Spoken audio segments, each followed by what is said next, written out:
What is up, everybody? Purple and Gold podcast for Thursday, August the 20th.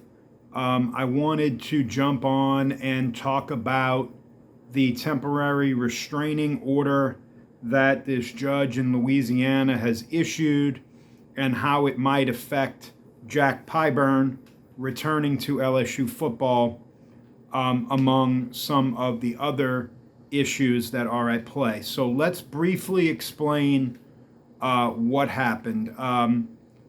This is all relative to the players in the class of 2022 not being grandfathered in to the 5-for-5 ruling that the NCAA has now passed. So a judge in Louisiana, first a judge in Colorado, basically issued an injunction saying that the class of 2022 players should be eligible. A judge in Louisiana went and issued a temporary restraining order that made some 16 or so players across a number of sports, I believe it's more than that now, deeming them eligible, including 3 former Ole Miss football players and former LSU defensive end Jack Pyburn. Jack Pyburn is in camp with the Tampa Bay Buccaneers. He had 2 sacks in a preseason game last week. One of the Ole Miss players, a tight end, Daquan Wright, is in training camp with the Cleveland Browns. Yes, this is bizarre. Yes, this is Looney Tunes. Welcome to the world we live in right now. So let's talk about, because this is an LSU podcast, let's talk about how this could impact LSU. So the way that this is going to work is that the NCAA and the SEC in particular are going to fight this every step of the way. So within the temporary restraining order that made these players eligible, the judge also said you need to open a 1-week transfer portal window. As you know, there's only one transfer portal window. It's in January. It's closed. Well, the SEC doesn't allow for intra-conference transfers outside of that window. They have already come out and basically said no dice. The NCAA is going to appeal this ruling on the temporary restraining order, and we believe that that hearing is going to be held on August the 31st.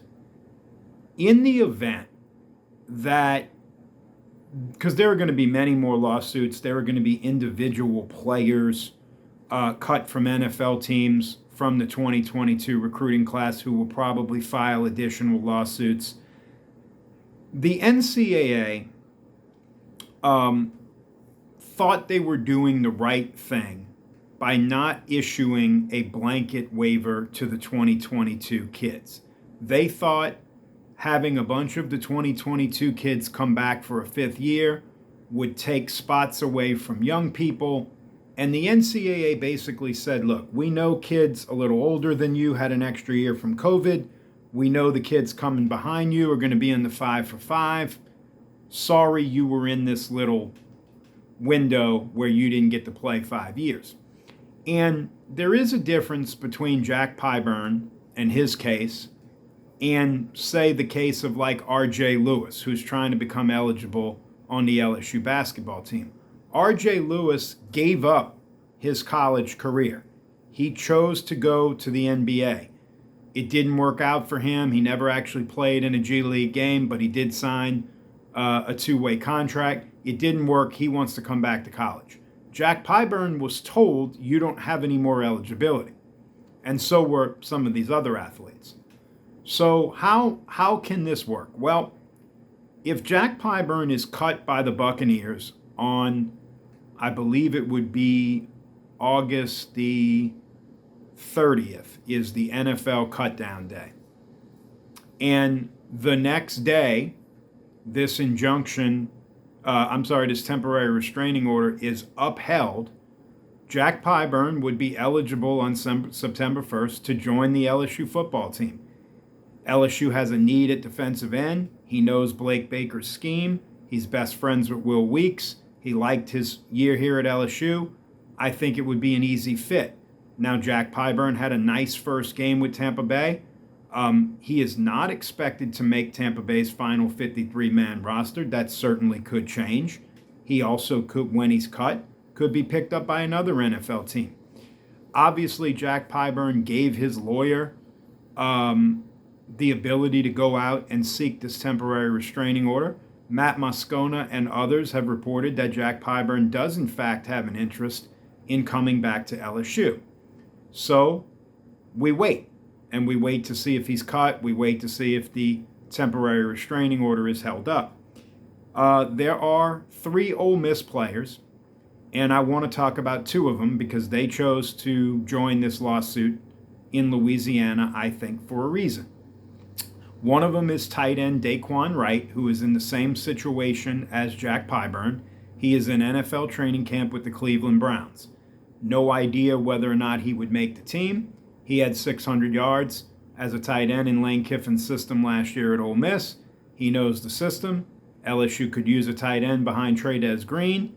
He was part of this lawsuit in Louisiana, and he has since announced, even though he's in Cleveland Browns training camp, that he is entering the transfer portal. You do the math. And then there is the defensive lineman, Xavion Harris, who was cut 2 weeks ago by the Saints. Big, 6'8", 350-pound wrecking ball. Did have some less than stellar things to say about Lane Kiffin after Lane Kiffin left Ole Miss for LSU, but that was an emotional time. Again, he obviously joined the lawsuit. He joined the lawsuit in Louisiana for a reason. He's in the transfer portal. LSU could use an experienced defensive tackle. You do the math. Now, speaking of math, I don't know how many open roster spots LSU has. I don't know how many of these kids LSU would be willing to take. Lane Kiffin has been evasive, as you would expect him to be when asked about it, but he basically said they would cover all bases in an effort to make the team better. Can LSU pay these guys enough money, not so much Pyburn, but the Ole Miss guys, to get them to come? I don't know. Would LSU have to, in essence, let some other kids go to fit these guys on the roster? I don't know. And I'm saying it like not I don't know because I'm not a reporter. No one knows. These are incredibly bizarre times that we find ourselves in the world of college athletics. I want to state for the record right now, I believe this is bizarro world stuff. I think when you sign any sort of contract in American professional sports, G League, minor league baseball, NFL training camp, XFL, CFL, whatever, you cannot come back to college and play that sport. This is bizarro world. But if judges and administrators and coaches, you can't blame them for trying to put the best roster together that they can. I don't blame Lane Kiffin. I wouldn't blame Pete Golding. I don't blame Will Wade. I wouldn't blame anybody, right? It's their job to win games for the colleges that they coach at, and it's their job to put the best roster on the field. If LSU added Xavion Harris, Daquan Wright, and Jack Pyburn to this football team, it would be significant. Like not just, oh, well, they added a couple of guys. It would be significant. And all 3 of those kids would play, they would help LSU win games, and they would improve LSU's standing. I'm sure there are other schools that would find themselves in a similar vein and with similar advantages. So we will leave it by saying this. There's just so much about this that has to play out. There's so much about this that we don't know.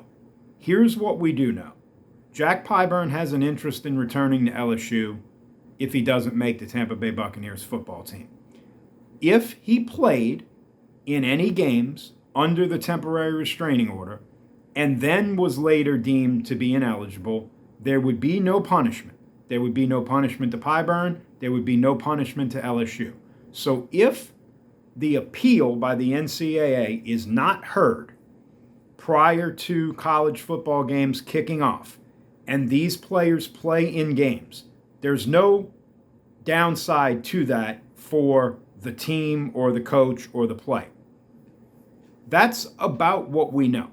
Everything else is in a complete state of flux. Greg Sankey has already come out and issued a memo to all of the universities in the Southeastern Conference, in essence saying don't do this. He's already come out against LSU's R.J. Lewis's court proceeding to try to be eligible at LSU. The SEC and the NCAA, they don't want this.